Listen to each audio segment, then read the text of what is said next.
তোমরা তো বুঝো না। আল্লাহ তাআলা বলবেন, কে বলবেন? আল্লাহ তাআলা বলবেন, দুনিয়ায় মুখ ফেরাইয়া নিসলা, একটু সময় দিয়া বসো নাই?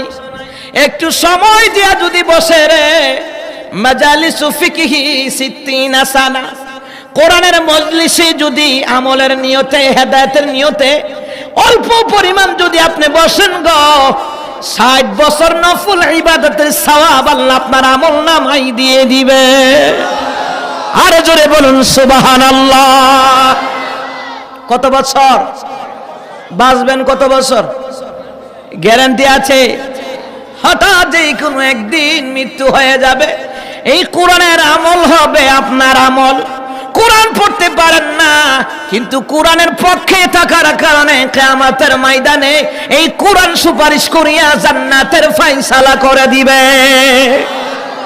এই কোরআনের পথে চলবার জন্য, শাহাদাতের মৃত্যু হওয়ার জন্য তৌফিক কামনা করব কার কাছে? জোরে বলেন, কার কাছে?